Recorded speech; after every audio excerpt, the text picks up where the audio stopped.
Commander Hyunwoo stood in the center of the massive chamber, feeling smaller than he had ever felt in his life. The chamber was built by civilizations that had conquered the stars millions of years before humanity had even learned to make fire. Above him, below him, and all around him floated the representatives of 847 different species. Some looked like giant insects. Others were clouds of gas held together by force fields. A few were so alien that Hyunwoo could not even tell which end was their head. The chamber orbited a neutron star in a distant system. Through the transparent floor, Hyunwoo could see the star spinning below, pulsing with deadly radiation that would kill a human in seconds. But the chamber was protected by technology so advanced that humanity barely understood how it worked. That was the problem, Hyunwoo thought. Humanity was always trying to understand, always trying to learn, always trying to grow, and the Council hated them for it. Dr. Mirai stood beside Hyunwoo, her hands shaking slightly. She had spent her entire career believing that humanity could find its place among the stars through peaceful cooperation. She had studied alien cultures, learned 17 different languages, and written papers about how all intelligent species shared common values. Now she was about to learn how wrong she had been. Captain Daejung stood on Hyunwoo's other side, his face hard and expressionless. Unlike Mirai, Daejung had never trusted the aliens. He had warned Hyunwoo that this day would come. Hyunwoo had not wanted to believe him. A deep sound filled the chamber like the ringing of a bell the size of a mountain. The Velthran Archon floated forward. The Velthran had been the first aliens humanity had met 47 years ago. They had seemed friendly then. They had welcomed humanity to the galactic community and sponsored Earth's membership in the Council. But that friendship had been a lie. The Velthran had only wanted to control humanity, to keep them weak and dependent. The Archon spoke in a voice that was translated instantly into every language in the galaxy. Humanity stands accused of aggressive expansion. In 47 years, you have colonized 14 star systems. You have built stations around 32 different planets. You have extracted resources from over 100 asteroids. This expansion violates the Council's doctrine of measured growth. Hyunwoo felt his anger rising. Measured growth? Our homeworld has 40 billion people. We were dying. We needed new worlds or our species would not survive. The Archon's response was cold. Every species faces challenges. The Council provides guidance to ensure that no species grows too powerful, too quickly. You were instructed to limit your expansion to 3 systems over 50 years. You ignored this guidance. Mirai stepped forward, her voice shaking but determined. We did not ignore it. We explained that 3 systems were not enough. We asked for permission to expand faster. We showed you the data about Earth's population crisis. You refused to even discuss it. A Korthari representative, a creature that looked like a floating crystal with dozens of sharp edges, made a sound like breaking glass. You assume you have the right to expand. You assume the galaxy belongs to you. You are children playing with fire, and you will burn yourselves and everyone around you. Daejung could not stay silent any longer. We have hurt no one. We have taken nothing from any other species. The systems we colonized were empty. No one wanted them. We simply refused to wait for permission to save ourselves. The chamber erupted in noise. Hundreds of different species began arguing in hundreds of different languages. Some agreed that humanity had done nothing wrong. But they were few. Most of the Council members seemed angry, even frightened. Hyunwoo realized the truth in that moment. The Council was not angry because humanity had done something wrong. They were angry because humanity had done something they could not control. The Archon raised one of its limbs, and silence fell across the chamber. The vote will now be held. Should humanity be expelled from Council space? Hyunwoo watched as the votes were tallied on a massive display that floated in the center of the chamber. The numbers climbed rapidly. 847 votes would be cast. Hyunwoo watched the count rise. 500 votes for expulsion. 600. 700. 800. The final count appeared. 844 votes for expulsion. Only 3 votes against. Humanity had been judged and found guilty of the crime of refusing to die slowly. The Archon spoke again. Humanity is hereby expelled from the Galactic Council. You have 6 Earth months to withdraw from all colonies and stations beyond your home system. Any humans remaining in Council space after that deadline will be removed by force. Any resistance will be met with military action. This is the will of the Council. Hyunwoo felt as if he had been struck. 6 months. They had 6 months to evacuate 14 colonies, each home to millions of people. 6 months to dismantle everything humanity had built over nearly half a century. 6 months to somehow fit 40 billion people onto Earth, a planet that was already overcrowded and dying. Mireille was crying now, tears running down her face. All her dreams of peaceful coexistence were shattered. Daejung put a hand on her shoulder, his face still hard but his eyes showing something like pity. Hyunwoo looked up at the assembled species, at the aliens who had just condemned billions of humans to suffering and death. He thought about everything humanity had endured to reach the stars. The wars, the famines, the environmental collapse that had nearly destroyed Earth. Humanity had survived it all through determination, creativity, and the refusal to accept defeat. He straightened his shoulders and spoke, his voice carrying across the vast chamber. You call us aggressive. You call us dangerous. But we have never attacked another species. We have never stolen another world. We have simply refused to die quietly.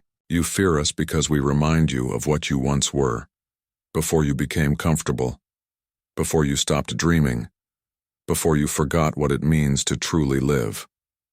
The Archon made a dismissive gesture. Your words change nothing. The judgment stands. You have 6 months. I suggest you use them wisely. Hyunwoo nodded slowly. We will, but not in the way you think. You have made a mistake today. You think you are ridding yourselves of a problem, but you are creating something much more dangerous. You are creating an enemy. He turned and walked toward the exit, Mireille and Daejung following close behind. As they left the chamber, Hyunwoo was already thinking ahead. The Council had given humanity 6 months and expected them to crawl back to Earth in defeat. But Hyunwoo had a different plan. Humanity would evacuate, yes, but they would not go home. They would go forward, into the unknown regions of space that even the Council feared to explore. They would build something new, something better. And one day they would return. Not as supplicants begging for scraps, but as equals, or perhaps as something more. Admiral Taehyun looked at the tactical display and felt the weight of the entire human race pressing down on his shoulders. The display showed 14 colony worlds, each one with its own population, infrastructure, and problems. He had 6 months to evacuate them all. No, he corrected himself. He had 5 months and 3 weeks. They had already wasted a week arguing about what to do. The bridge of the battleship Unity was crowded with officers and officials, all shouting at each other. Some wanted to fight, others wanted to negotiate. A few even suggested surrendering completely and accepting whatever punishment the Council demanded. Taehyun wanted them all to be quiet so he could think. Enough. His voice cut through the noise like a knife. The bridge fell silent. Fighting will get us killed. Negotiating will get us nowhere. We already know what the Council wants. Now we need to decide what we want. Governor Jiwon's face appeared on the main screen, transmitted from the colony world of New Busan. She looked angry. What we want is to keep our homes. I have 3 million people here. They were born on New Busan. This is their world. I will not abandon it. Taehyun understood her anger. New Busan was the most successful human colony. It had forests, oceans, and cities that rivaled anything on Earth.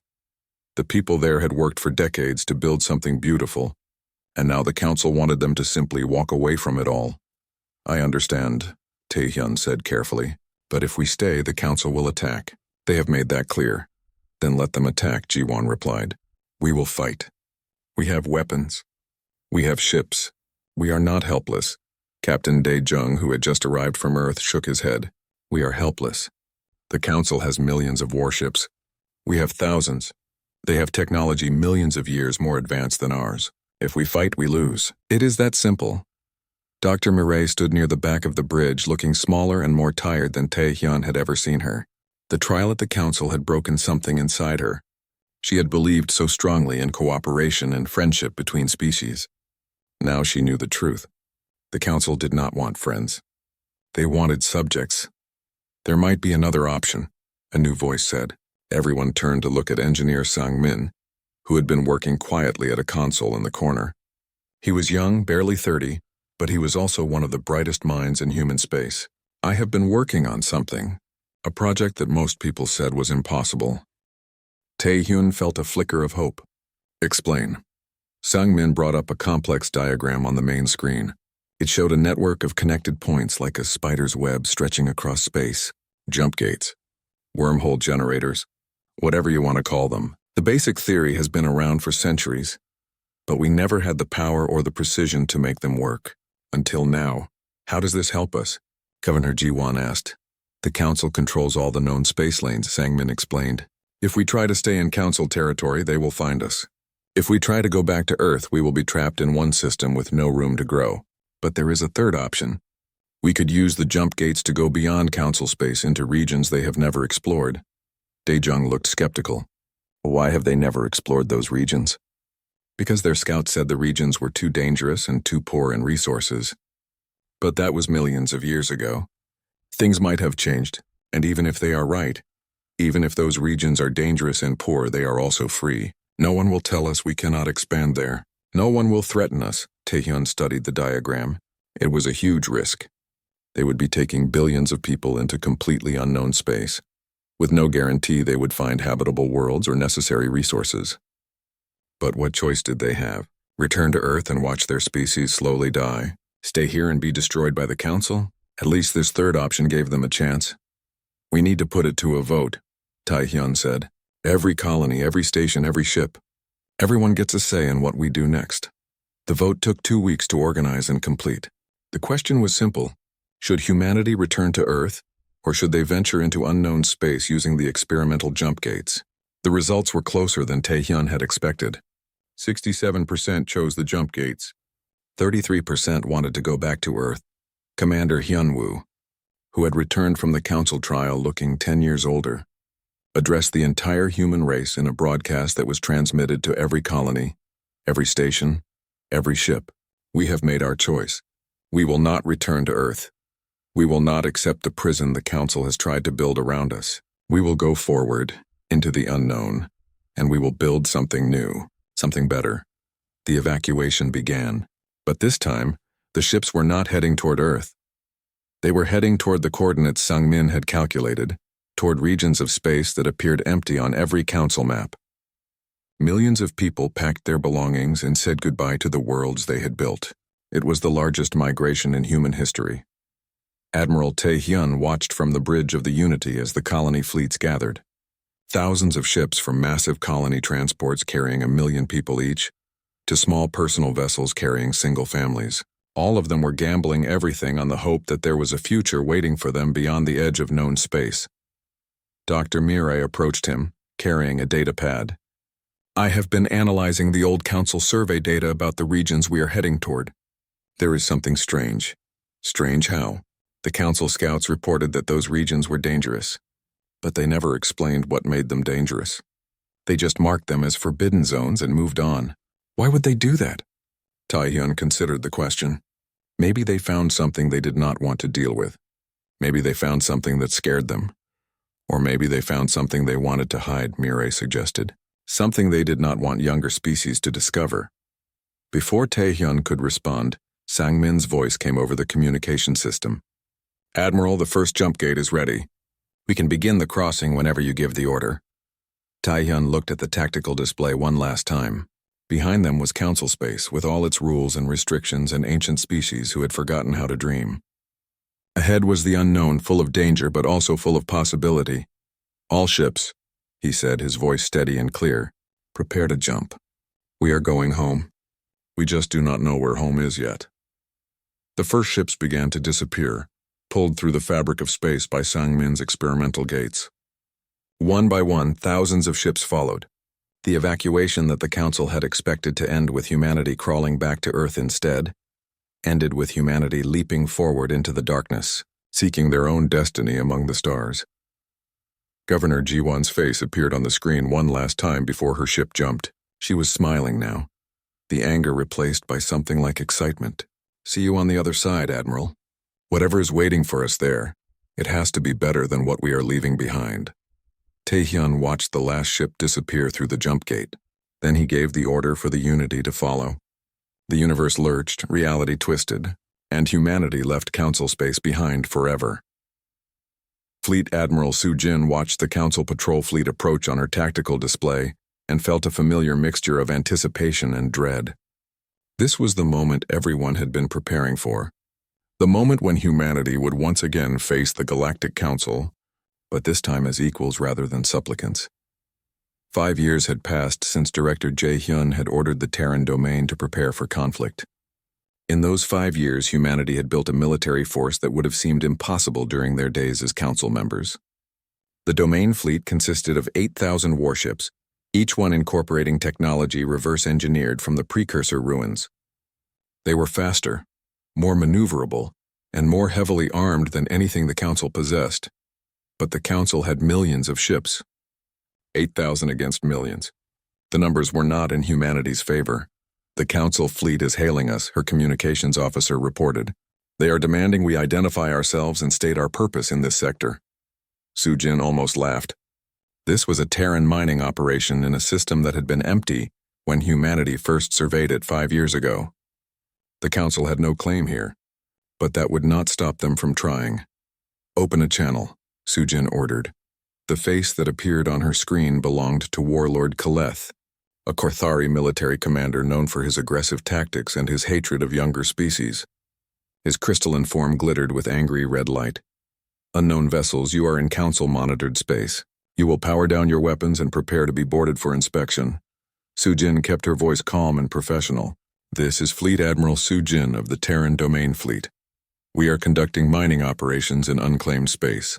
We have no intention of powering down our weapons, and we will not permit boarding." Caleth's color shifted to a deeper, angrier red. "Terran Domain? There is no such entity recognized by the Galactic Council. You are human refugees who were expelled from Council space. You have no authority here." "We have the authority of any sovereign nation," Soo-jin replied. "We have built a civilization in regions the Council abandoned. We have claimed no worlds that belong to others. We have attacked no one. We simply exist, and we will continue to exist whether the Council recognizes us or not." "Your existence is a violation of Council law," Caleth insisted. "You were ordered to return to your home system. Instead, you fled like cowards into the darkness. Now you will face the consequences." On Earth, in the Domain Council chambers, Ambassador Min-ji watched the confrontation unfold on the main screen. She was young for such an important position. Barely 40, but she had proven herself as a skilled negotiator and diplomat. Captain Dae-jung sat beside her, now so old that he needed a wheelchair, but his mind was still sharp. "He is going to attack," Dae-jung said quietly. "Kaleth is famous for his aggression. He will not back down." "Neither will Admiral Soo-jin," Min-ji replied.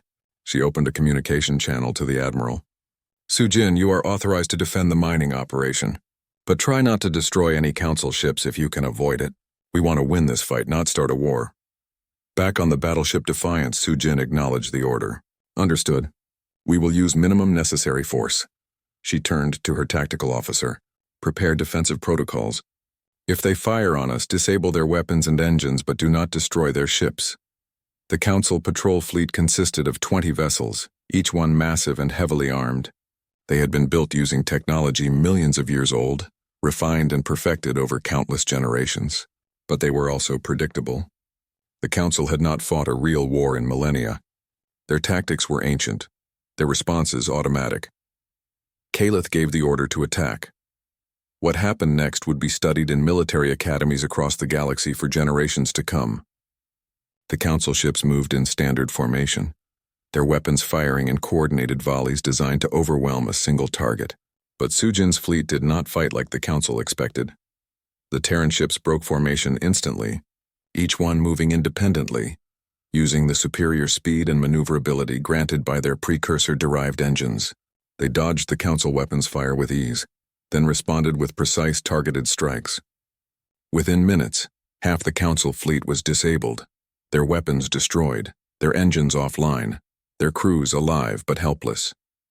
Caleth's flagship was the last to fall. Soo-jin gave the order herself, watching as her gunners placed their shots with surgical precision. The flagship's weapons disappeared in controlled explosions. Its engines went dark. But the ship itself remained intact and its crew remained alive. "This is Fleet Admiral Soo-jin to Warlord Kaleth. Your fleet is disabled. We could have destroyed you, but we chose not to. We do not want war. We simply want to be left alone. Return to Council space and report what you have seen here today." The communication channel was silent for a long moment. Then Kaleth's voice came through, no longer aggressive but shocked and confused. How How did you defeat us so easily? You are barely 50 years removed from primitive technology. We learned from the best teachers, Sujin replied.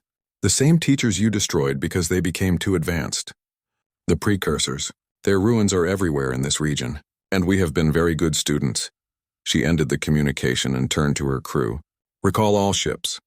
Let them go. They will carry our message back to the Council. 3 weeks later, the Council convened an emergency session. This time, humanity was not invited to attend. But Director Jae Hyun's intelligence service had infiltrated Council communication networks years ago. They heard everything. The Council was in chaos. Some species demanded immediate military action against the Terran domain. Others urged caution. A few, mostly younger species who had joined the Council relatively recently, openly wondered why humanity should not be allowed to exist in peace. But the Elder Council, the representatives of the oldest and most powerful species, were united in their decision. The Terran domain represented an existential threat to the Council's authority. If humanity was allowed to continue growing unchecked, other species might follow their example. The entire structure of galactic civilization might collapse. The Council issued an official statement. It was transmitted across every communication channel in known space. Ambassador Minji read it aloud in the Domain Council chambers. The Terran domain is an illegal entity established by humans who violated Council law. All Terran colonies must be dismantled immediately. All humans must submit to Council authority and accept reintegration under strict oversight. Any resistance will be met with the full military might of the Galactic Council. Compliance is mandatory. This is not a negotiation. The chamber erupted in angry shouts. Representatives from the various Terran colonies demanded action. Some wanted to prepare for war. Others wanted to flee even deeper into unexplored space. A few suggested trying to negotiate, though most dismissed that as pointless. Minji waited for the noise to die down, then stood. Her voice was calm, but carried an edge of steel that reminded everyone of why she had been chosen for this position. The Council has spoken. Now we will speak. I will prepare a response and broadcast it across every channel we can access. Let the entire galaxy hear what humanity has to say. She looked at Captain Daejung, who nodded his approval. Then she looked at the assembled representatives, seeing the fear and anger and determination in their faces. We came to the stars seeking a better future. The Council tried to cage us, tried to limit us, tried to make us small. We refused. We built something magnificent here in the darkness, and we will not surrender it. Not to the Council. Not to anyone. The response was broadcast 3 days later. Minji's face appeared on communication screens across the entire galaxy. Her message was simple and direct. To the Galactic Council, we have heard your ultimatum. We reject it. The Terran domain is a sovereign nation. We will not dismantle our colonies. We will not submit to your authority. We will defend ourselves with every resource at our disposal. If you send diplomats, we will talk. If you send threats, we will ignore them. If you send warships, we will fight. The choice is yours. In the Council chambers, the elders made their decision. The largest war fleet in galactic history began to assemble. Supreme Commander Jae Hyun stood on the observation deck of the Sovereign, humanity's largest warship, and watched the Council fleet approach. There were so many ships that they blotted out the stars. 50,000 vessels from 800 different species, all united in their determination to crush the upstart humans who dared to defy them. Against them stood 8,000 Terran ships. The numbers were impossible. By every military calculation, humanity should have already surrendered. But Jae Hyun had learned something important over the years. Numbers did not always determine the outcome of a battle. Sometimes will was more important, and humanity's will had never been stronger. All ships report ready, Admiral Sujin announced from her position at the tactical station. She had been promoted to second in command of the entire Terran military. Her victory over Warlord Kaleth had made her a legend, and her crews would follow her anywhere. Then let us begin, Jae Hyun said quietly. Activate the Threshold Gate. The Threshold Gate was humanity's greatest achievement. It was a massive structure built at the edge of Terran space, a defensive platform that incorporated every piece of precursor technology humanity had been able to reverse engineer. It could generate shields strong enough to stop a supernova. It could fire weapons that could crack a planet in half. And it could do something even more remarkable. The gate activated and space itself began to twist and fold. The Council fleet, which had been approaching in standard formation, suddenly found itself scattered across a dozen different locations. Their careful coordination was destroyed in an instant. Warlord Kaleth's voice came over the communication channel, angry and confused. "What have you done?" Jae-hyun allowed himself a small smile. "We learned from the precursors." They understood that controlling space itself was more important than controlling ships or weapons. "Welcome to the Battle of Threshold Gate, Warlord. I hope you survive it." The battle began in earnest. The Council ships, disorganized and scattered, tried to regroup. But the Terran fleet was already among them, using their superior speed and maneuverability to devastating effect. Every engagement followed the same pattern. Terran ships would appear, disable several Council vessels, then disappear before reinforcements could arrive. In the first hour, humanity destroyed 3,000 Council ships while losing only 200 of their own. The exchange rate was staggering, impossible by conventional military logic. But this was not a conventional battle. This was the collision of two different philosophies. The Council fought with old tactics, old technology, old thinking. Humanity fought with creativity, adaptability, and the willingness to try things that had never been done before. Deep in a research facility on the Terran homeworld, scientist Kyung-soo watched the battle unfold while simultaneously monitoring his latest project. For years he had been working to fully understand the precursor shields, the defensive technology that had made the ancient civilization nearly invulnerable. Now finally he had succeeded. "Activate the shield network," he ordered. Across the Terran domain, on every colony, every station, every major installation, shield generators came online simultaneously. They were linked together in a quantum network that allowed them to share power and coverage. The result was a defensive barrier that covered billions of cubic kilometers of space.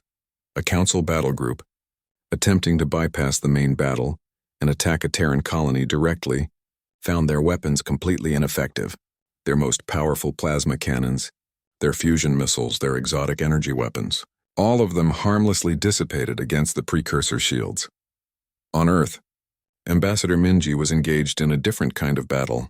She had been broadcasting messages to the younger Council species, the ones who had been forced to join the Council through coercion or economic pressure rather than genuine cooperation. Her message was simple. The Council's control over the galaxy was based on fear and suppression, not legitimate authority. If they wanted freedom, if they wanted the chance to grow and advance without artificial limits, they could have it. 12 species responded. They were not major military powers. They did not have large fleets or advanced technology. But their defection sent shockwaves through the Council. For the first time in millions of years, member species were voluntarily choosing to leave. Captain Dae-jung, now so old that he spent most of his time in medical stasis, had been revived to watch the battle. He sat in his wheelchair next to Minji, his weathered face showing something like satisfaction. "Your father would be proud," he said to Jae-hyun, who had joined them via communication link from the Sovereign. He told them they were making an enemy. Now they understand what he meant. The battle raged for 3 days. The Council kept sending reinforcements, wave after wave of ships, trying to use their numerical superiority to simply overwhelm the Terran defenses. But each wave was less organized than the last. The Council species were not used to working together under pressure. Ancient grudges and rivalries began to surface. Species blamed each other for failures. Coordination broke down. On the 4th day, Jae-hyun received an unexpected communication. It came from Elder Counselor Tharavesh, a Velthran who had been one of the few voices arguing for restraint during the Council's deliberations. "Supreme Commander, I wish to propose a ceasefire." Jae-hyun was surprised but did not show it. "The Council declared this war, not us. If you want it to end, you know what you must do." "The Elder Council will not accept defeat," Tharavesh said carefully. "But they might accept a compromise. If humanity agrees to certain limits on expansion, certain oversight protocols." "No," Jae-hyun interrupted. "We did not fight this war to accept a slightly more comfortable cage. We fought for freedom. Real freedom. The right to grow, to explore, to advance without asking permission from species that gave up on progress millions of years ago." "Then what do you propose?" Jae-hyun had been thinking about this moment for years. "The Council will be dissolved. In its place, we will establish a new galactic assembly, where every species has equal representation. Not based on age or power, but on the principle that all intelligent life has equal value. The assembly will have rules, yes, but those rules will be designed to protect rights, not suppress them. The Elder Council will never agree to this. Then the battle continues, Jae-hyun said simply. Tell them that humanity can fight for another year if necessary. Another decade. Another century. We will not surrender. We will not submit. Eventually, either we will win, or everyone will lose. Those are the only options. The communication ended. Jae-hyun returned his attention to the battle, which had reached its climax. Admiral Soo-jin had led a strike force directly toward the Council command ship, a massive vessel that served as the mobile headquarters for the Elder Councilors. If they could capture it, they could end the war in one dramatic stroke. The fighting around the command ship was intense. The Council had concentrated their best defenses there, knowing it was the key to everything. Soo-jin's fleet fought their way through layer after layer of protective vessels, losing ships with each engagement but never stopping, never slowing down. Finally, the Defiance, Soo-jin's flagship, reached the command ship. Instead of destroying it, they disabled its weapons and engines, then deployed boarding teams. Within an hour, the Elder Councilors were in Terran custody. The rest of the Council fleet, seeing their leaders captured, began to fall back. Some species immediately sued for peace.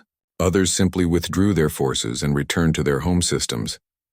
The battle was over. Jae-hyun stood before the captured Elder Councilors in a hastily arranged meeting aboard the Sovereign.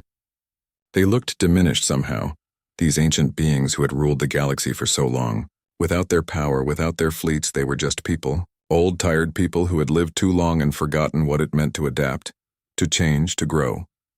You have won, the Veltran Archon said. What happens now? Now we build something better, Jae-hyun replied. The Council suppressed the precursors because they became too advanced. You suppressed humanity because we refused to be controlled. How many other species have you destroyed or limited over the millions of years of your rule? How much potential have you wasted?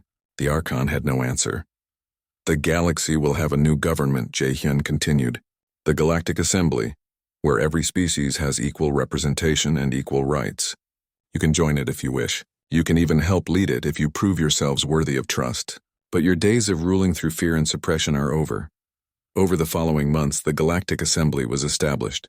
Representatives from hundreds of species gathered not in the old council chambers, but in a new facility built in neutral space. The first session was chaotic. Species that had been enemies for millennia had to learn to work together as equals. Young species that had been suppressed for centuries suddenly had voices. It was messy and difficult and sometimes seemed impossible, but it worked. Slowly, painfully, the galaxy began to change. Species that had been stagnant for millions of years started exploring again, innovating again, dreaming again. Technology that had been forbidden was suddenly available to anyone. Knowledge that had been hoarded was freely shared. Ambassador Minji was elected as the first president of the Galactic Assembly. It was a ceremonial role mostly, but it carried symbolic weight. A human, a member of the species that had been banished and ridiculed, now stood at the center of galactic civilization. On the day of her inauguration, a message arrived from deep space. A probe had discovered a new species, primitive and aggressive, barely capable of spaceflight. They reminded the assembly of humanity in its early days, full of potential but also dangerous and unpredictable. The assembly faced its first real test. What would they do with this new species? Some argued for containment, for limiting their growth to prevent them from becoming a threat. It was the same logic the old council had used. Minji stood before the assembly and gave her response. Every species deserves the stars. Every species deserves the chance to grow, to learn, to become something greater than they are. We will invite them to join us. We will offer them friendship and knowledge. And if they prove dangerous, if they prove hostile, we will defend ourselves. But we will not suppress them. We will not cage them. We will not repeat the mistakes that nearly destroyed us all. The vote passed overwhelmingly. Captain Daijung, who had lived to see humanity's triumph but knew he had little time left, watched the vote from his medical bed. He thought about Hyunwoo, his old friend and commander who had stood before the council all those years ago, and predicted that they were making a mistake. Hyunwoo had been right. The council had tried to banish humanity, to cage them, to make them small and controllable. Instead, they had created exactly what they feared most. Not a rival empire, but something far more dangerous to the old order. They had created an example.